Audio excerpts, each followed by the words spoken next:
옛날에 자기들이 생각해 보니까 이 기독교가 국교가 되기 이전에, 콘스탄틴 황제 이전에 그들은 어떤 시대를 살았습니까? 헬라 사상에 있었잖아요.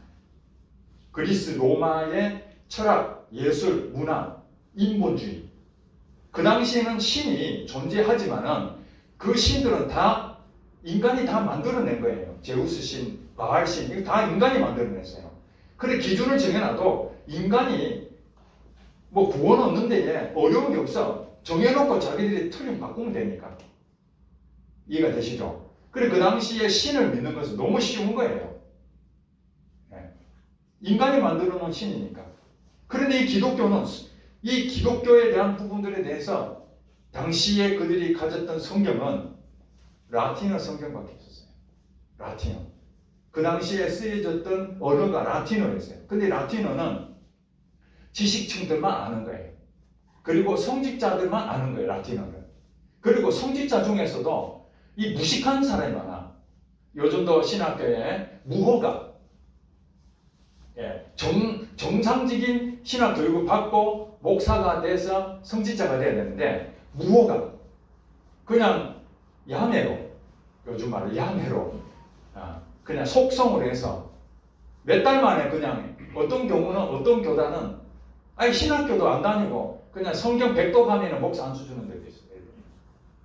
이제 이런 이제 성직자라고 하지만은 사실은 무지한 사람이 굉장히 많았습니다. 무식한 사람들. 그러면 어떻게 예배 드리지? 자, 예배 드릴 때 라틴어로 다 예배 드려요. 그럼 라틴어로 된 기도문, 라틴어로 된 성경, 이것을 외웁니다. 외워가지고 예배 드릴 때 그 외웠던 걸 가지고 쭉 따라하고 성도님들도 그 라틴어로 된 것을 무슨 말인지는 모르지만 그냥 따라합니다. 자, 우리나라에 선교사님 오셨습니다. 오셔가지고 한국말로 떠듬떠듬하면 우리 알아듣는데 한국말 안 하고 영어로 막 이렇게 하면 여러분 알아듣습니까? 선교사님은 영어로 예배 다 드린 거야. 끝났어요. 우리는 뭐예요? 뭔 말이요? 이러고 그냥 있다가 그래도 뭐 선교사님이 예배 드렸다니까 예배 드린 것이지 그렇게 이해를 해버렸어요. 그 당시에. 그러니까 이 라틴어에 대한 성경에 대해서 신학자, 그러니까 이거 성직자들도 제대로 공부도 안 하고 가르치는 것도 없고, 그러니 교황을 통해서 내려진 그 교리들이 다 성경에 있는 걸로 이해를 한 거예요. 그렇게 받아들이는 거예요. 그러니까 연옥이고 면벌부고 이런 부분들을 확인할 길이 없는 겁니다. 성경을 모르니까. 그리고 당시에는 성경을 자국어로 번역은 금지되어 있어요. 당시 로마 가톨릭의 법에 의하면은 자국어로 우리나라 같으면은 선교사님하고 한국말로 바꿔야 되잖아요. 그죠? 한글로 바꿔야 되잖아요. 그럼 우리가 얼마나 읽기 쉬워. 성경도 읽기 쉽고, 그죠?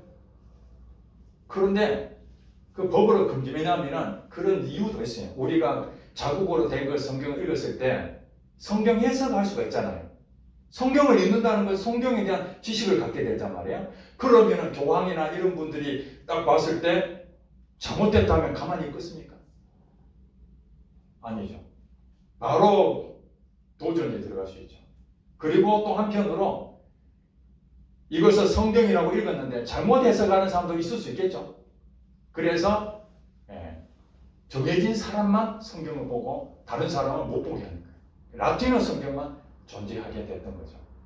자, 이런 상황에서 이 사람들이 이제 신의 중심에서 인간 본연의 중심으로 돌아가야 한다. 이것이 이제 인본주의에 대한 부분이 나타나게 된 겁니다.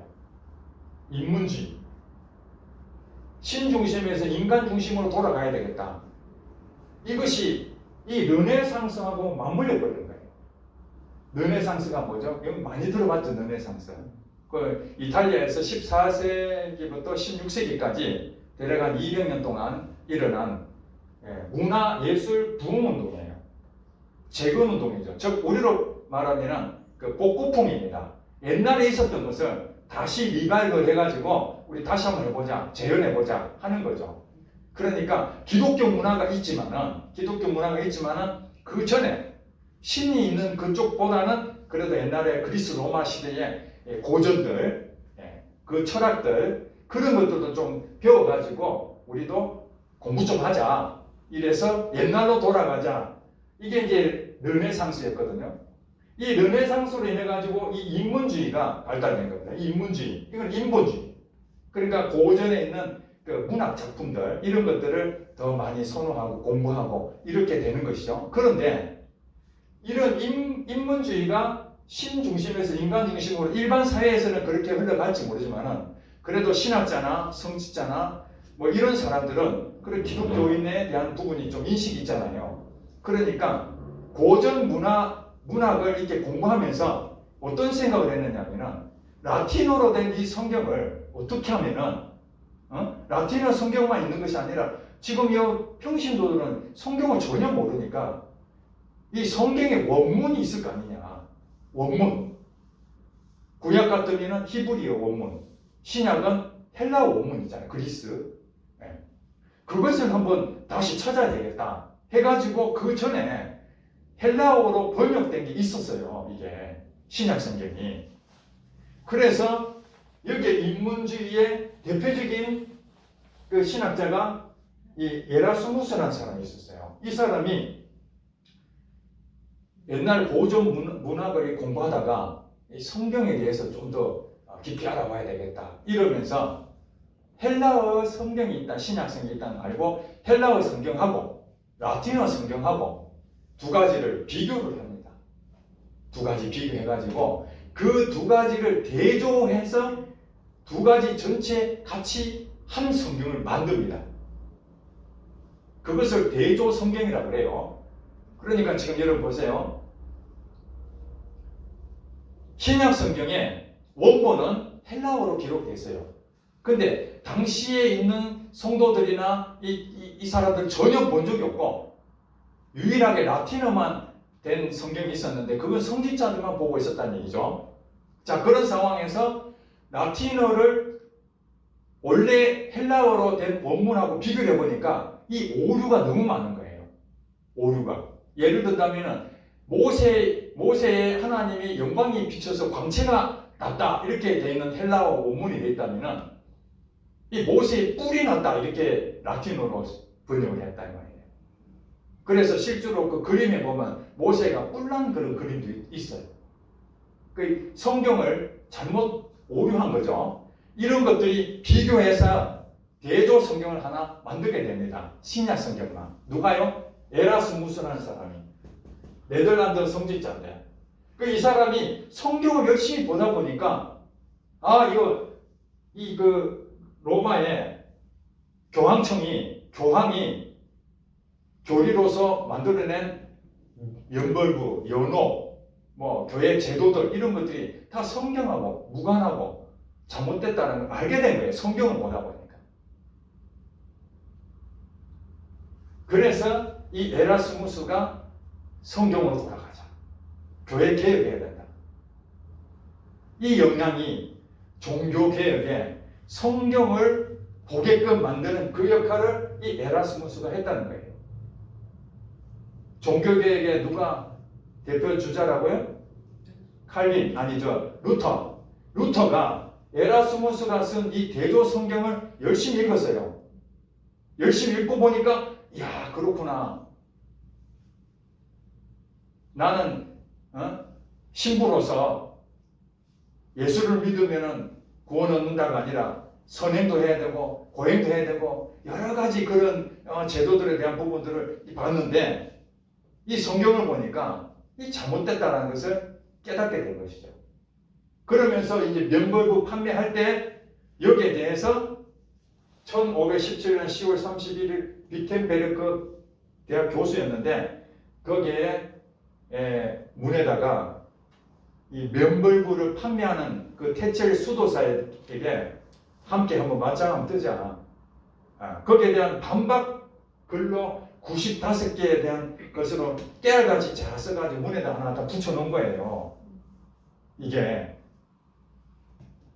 자기가 너무 답답하니까 그러면 안 됩니다 하고 붙여놓은 이 반박 게재한 요것이 신호탄이 된 거예요, 사실. 네, 자기도 이게 종교개혁의 신호탄인지 자기도 몰랐어. 그러면 그 전에 어떤 일이 있었다는 거예요. 성직자가 부패하고 까막눈이고 성직 매매하고 성경을 독점해서 진리가 왜곡되고 면죄부를 파는 이런 일들이 생기는 이런 과정이 만들어졌고, 그 다음에 당시에 이 르네상스가 있으면서 이 신대륙 여러분 알죠? 아메리카를 발견하는 이 신대륙 콜럼버스에 의해서 신대륙 발견이 되고, 그 당시에는 지구가 평평하다, 네모졌다 이렇게 믿고 있었어요. 누가 가르쳐줬죠? 교황이 그렇게 교리로 만든 거예요. 그랬는데 우리는 배를 타고 가면 저 떨어진 줄 알았어. 남들은 떨어진 줄 알았어. 그랬는데 과학적으로 이게 해보니까 천동설이 아니라 지동설이다. 이렇게 생각하는 이 코페르니쿠스도 이제 나타나게 되고, 신대륙도 발견하면서 원래는 바다 끝에 가면 인도가 나올 줄 알고 도착했는데 그게 아메리카였던 거죠.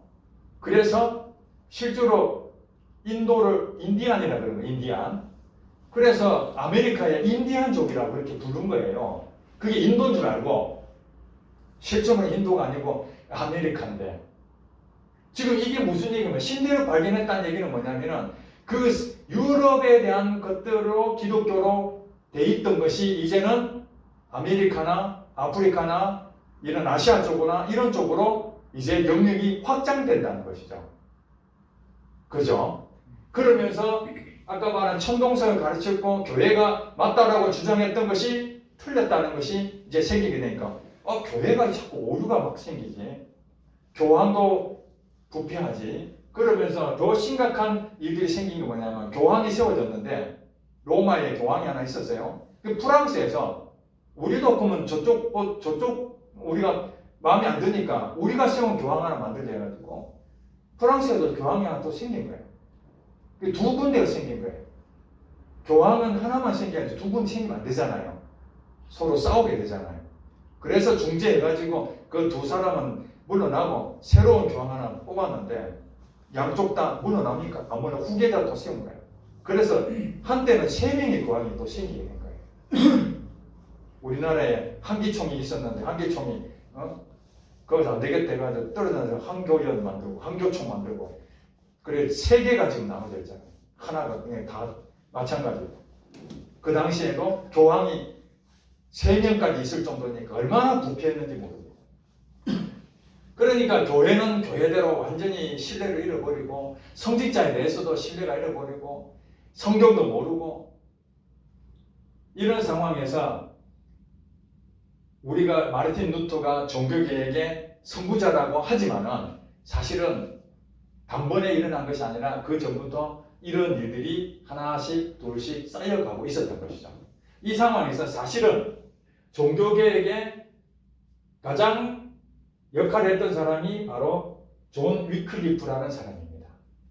이 사람은 1320년대, 그러니까 루터보다 150년 먼저 탄생한 사람이에요. 이 사람이 영국의 이제 성직자입니다. 영국의 성직자. 자기가 왕을 따라서 저 교황하고 이제 만난 데서 같이 갔는데 교황한테 뇌물 주는 이런 모습을 보고 이 정말 부패한 것을 현장에서 보게 됩니다. 이건 아니다. 그러면서 이 존 위클리프가 교황의 권위를 거부하고 그 다음에 이 성경을 라틴어로 되어 있는 것을 영국에 사람들이 아무도 모르니까 영국에 자국어로 번역을 해야 되겠다. 원래는 법으로 금지됐다고 했잖아요. 그런데 이 성도들이 다 읽으려면 자국어로 번역하는 게 맞다. 이렇게 해서 영어로 성경을 번역하게 됩니다. 이 존 위클리프가. 루터의 150년 전에 이 사람은 벌써 성경이 중심이라는 것을 알게 된 거예요. 성경이 중심이라는 것을. 그리고 이 사람이 사실은 이제 로마 교황에 대한 부분을 권위를 거부했으니까 당연히 문제가 있겠죠. 근데 자기가 죽었을 때까지는 아무 문제가 없었어요. 왜냐하면 이 사람이 잘 이렇게 관계를 했던가 봐요. 그 죽고 난 다음에 그 뒤에 이제 추종자들이 생기니까 20년 뒤에 존 위클리프를 이단으로 정죄합니다. 그리고 죽었던 시체를 다시 빼내가지고 다시 화형을 시켜서 공복기로 삼는 거죠. 그리고 난 다음에 이 얀 후수라는 사람이 체코에, 당시는 보헤미안이라는 나라입니다. 그게 지금 있는 체코인데 1372년에 태어난 이 얀 후수라는 체코의 이 신학자가 존 위클리프에 대해서 도전을 받습니다. 영향을 받고, 그렇다, 이 교황이 썩어도 너무 썩었다, 잘못됐다. 그렇게 해서 이 사람도 마찬가지로 영어 번역하듯이 체코어로 성경을 이제 번역하게 됩니다. 체코어로, 자국어로 번역하게 되죠. 이런 일이 이제 생기면서 거기서 교황청에서 이 사람은 도저히 안 되겠다. 왜냐하면 존 위클리프를 그때 바로 치리하지 못해가지고 죽고 난 다음에 했는데, 그 뒤에 얀 후수가 또 이런 일을 하니까 그러면 일거백결해야 되겠다. 이 사람을 콘스탄츠 공의회에서 이 사람에 대해서 이단으로 정죄를 합니다. 그리고 화형을 당합니다. 그런데 이때는 왜 종교 개혁에 불을 지폈잖아요. 성경도 번역하고 교황에 대해서도 거부하고, 성경을 보면은 다 교황이 잘못된 거 다 나타나니까. 그런데 왜 이때는 종교 개혁에 불이 안 일어났을까요? 이때는 개인적인 주장인 거예요. 개인적으로 자기 주변 사람들만 알아. 자기가 주장했던 것을 유럽 전역이 잘 몰라요. 이 뭔 말 하는지.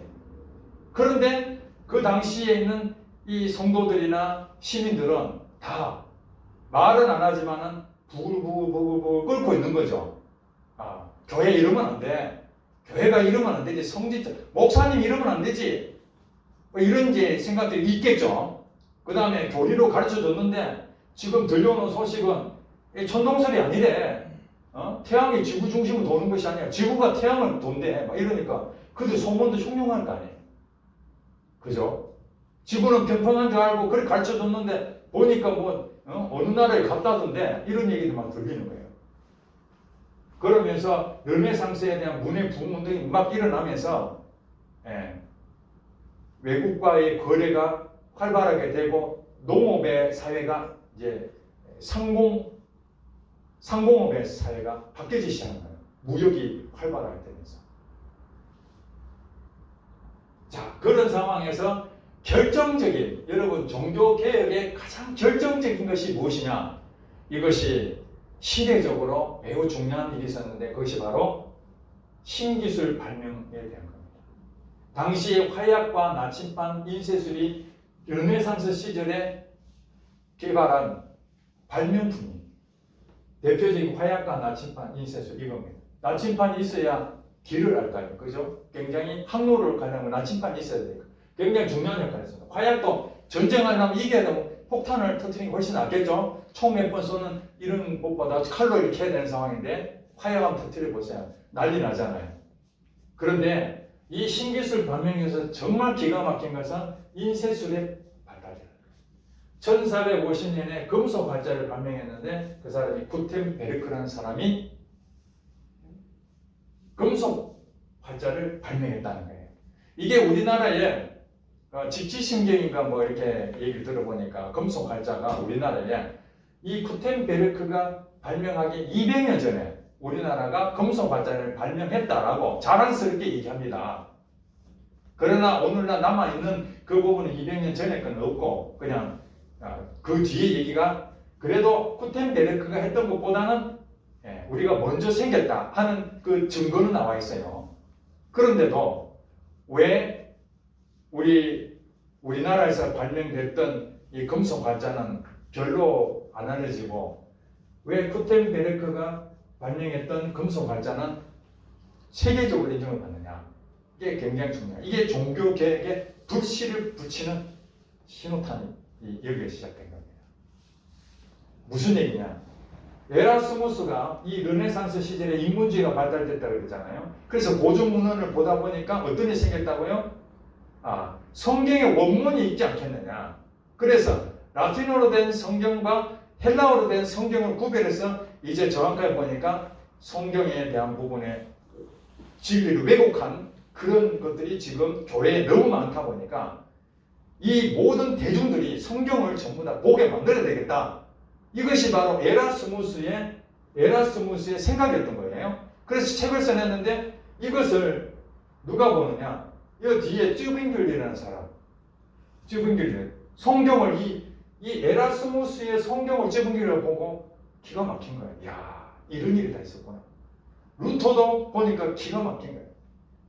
원래 쯔빙글리와 루터는 동시대 사람입니다. 1년 차이 나니까. 그러나 이게 존 칼빈은 1.5세대나 보면 돼요. 20몇 년 뒤에 태어났으니까. 그러니까 이 두 사람이 누구의 영향을 가장 많이 받았느냐? 이 에라스무스의 성경에 대한 부분을 알게 됐던 것이죠.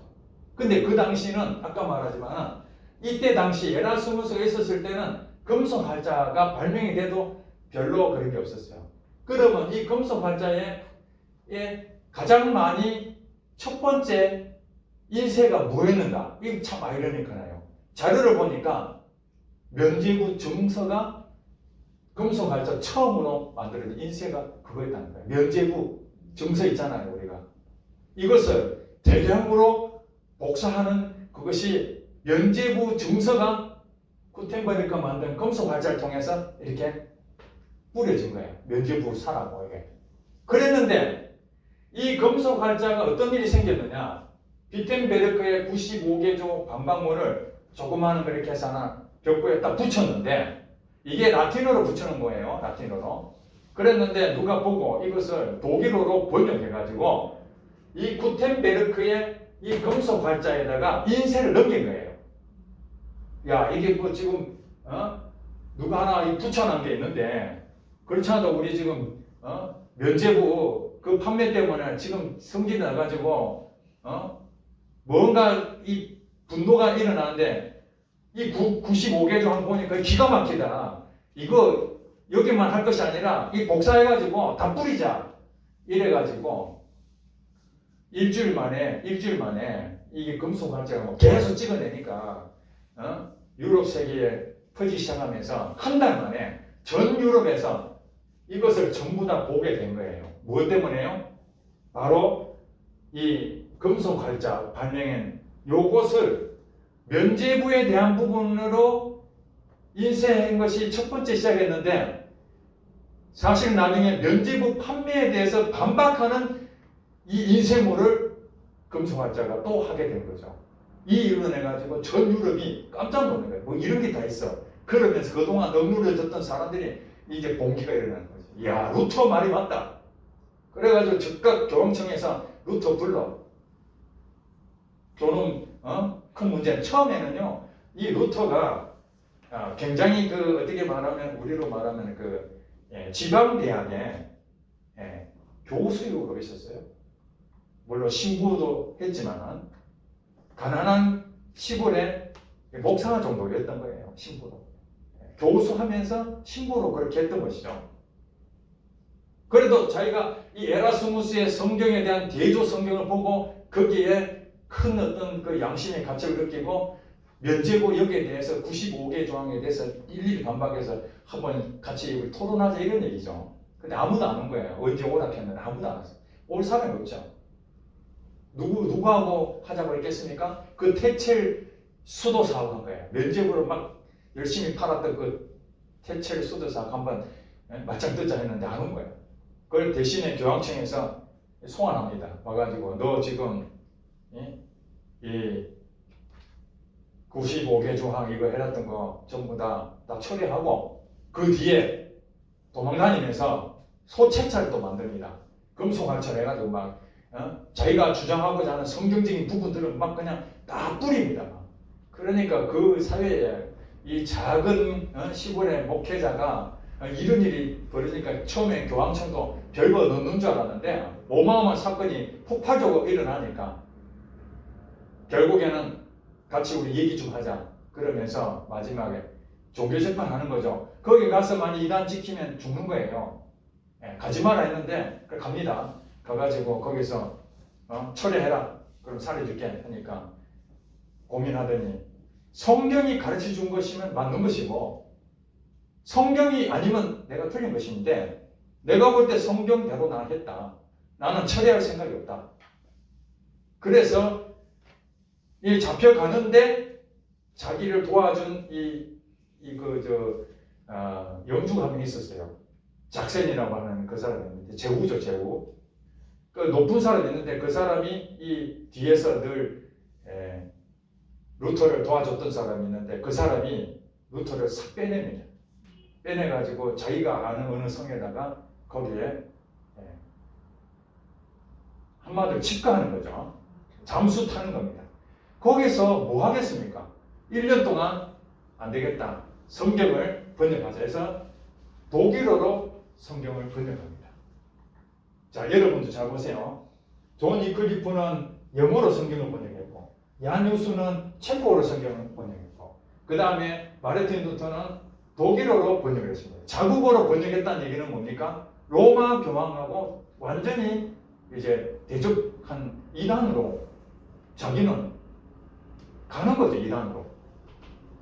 그래서 심하게 이제 마르틴 루터하고 그 로마 교황청하고 막 서로 싸우고 난리 났는데, 이제는 루터는 이제 죽음을 불사하고 사는데 동조자가 얼마나 많습니까? 그동안 쌓였던 그 전에 있는 사람들이 몰라가지고 그냥 죽이면 죽는가 됐는데, 이제는 인쇄술을 발달돼가지고 이것이 전 유럽 지역으로 퍼져버리니까 루터는 함부로 할 수가 없는 거예요. 그래가지고 나중에 아우구스부르크라는 곳에서 같이 이제 평화협정을 맺습니다. 루터하고. 거기서 평화협정 하면서 뭐라고 하냐면은, 자, 우리 카톨릭 외에는 교회가 없다고 했는데 그동안, 그러니까 이단이잖아요. 근데 루터 교회를 인정해 주겠다. 다른 교회는 인정 못하고 루터가 세운 교회만 인정해 주겠다. 이렇게 협상을 합니다.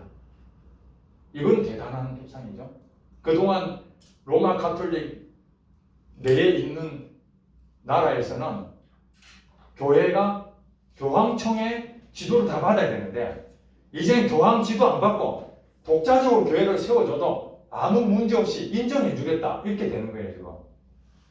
인정을 안 하면 계속 핍박을 하는 거죠. 교회를 못하게, 그죠?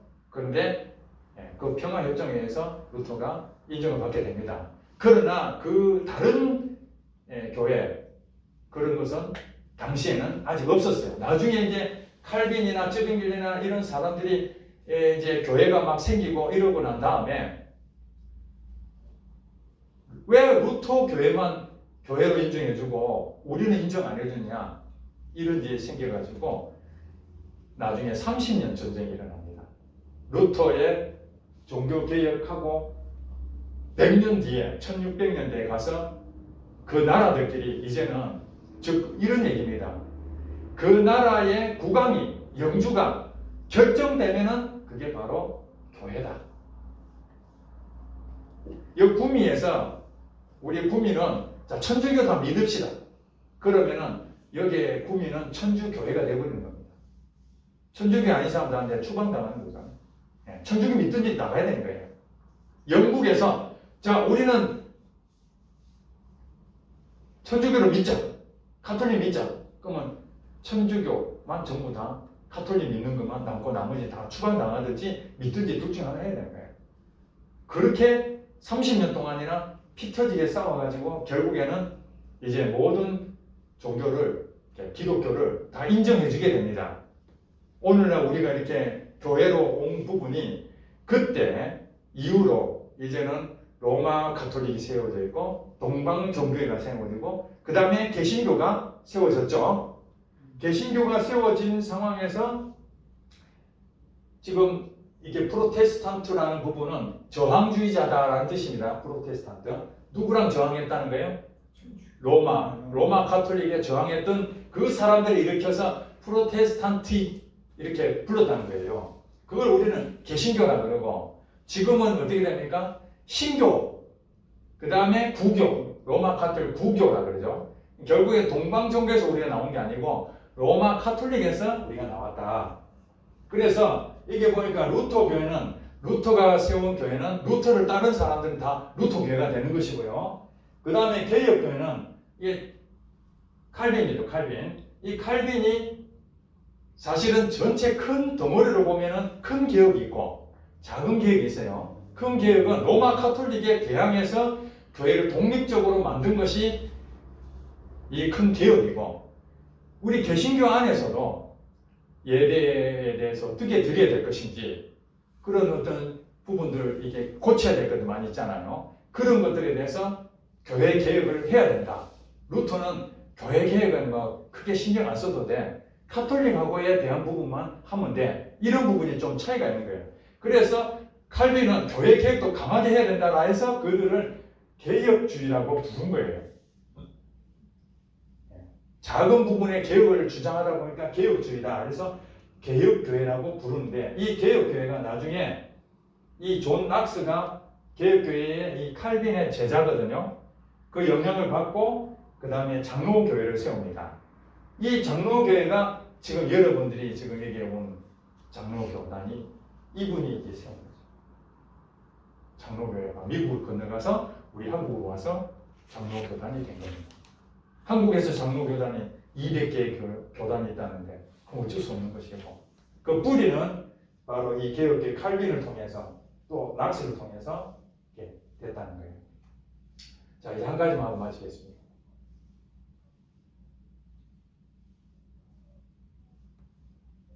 지금 마르틴 루터에 대한 부분에서 엄청난 그런 놀라운 일들이 생기는 과정에 이 쭈빙글리는 스위스, 특히 취리라는 곳에서 신부로 봉직하고 있었습니다. 그런데 쭈빙글리도 마찬가지로 에라스무스의 영향을 받아서 성경을 이렇게 읽어보니까 성경 외적인 부분에서 치장을 너무 많이 한 거예요, 교회가. 뭐 제도를 많이 만들고 조직을 갖추고 막 그러니까 교황이 성경 외적인 모든 교리들을 막 선포하잖아요. 종교 회의하듯이. 그럼 그게 다 결정이 되는 거예요. 성경의 본의보다 더 높은 위치가 됐었으니까. 그래서 이 쭈빙글리는 성경 외에 그 부분들은 전부 다 없애버려야 됩니다. 급진적인 종교 개혁자다 이렇게 부르고 있습니다. 그러면서 당시에는 전쟁이 일어나면은 우리도 지금 그 우크라이나 전쟁하면은 용병 좀 보내달라 그러잖아요. 한국에도 좀 파송해 주시고 뭐 어느 나라 있으면은 좀 보내주시. 이 용병이잖아요. 자기 자국으로 싸워서 안 되면은 용병을 데려다가 쓰거든요. 그럼 전쟁을 한다는 거잖아요. 그러니까 이런 용병 제도 자체를 그건 잘못됐다. 그리고 이 쭈빙글리는 원래 마르틴 루터하고 동시대 사람이랑 서로 좋은 관계를 맺었는데 나중에 성찬 문제 때문에 성경 해석의 차이에 의해 가지고 서로 이제 갈라서게 됩니다. 좋은 관계였다가 서로 관계가 좀 나빠지게 된 것이죠. 자, 이거는 좀 시간상으로 좀 쉬었다 하는 게 좋을 것 같습니다. 다시 이 부분을 설명하도록 하겠습니다.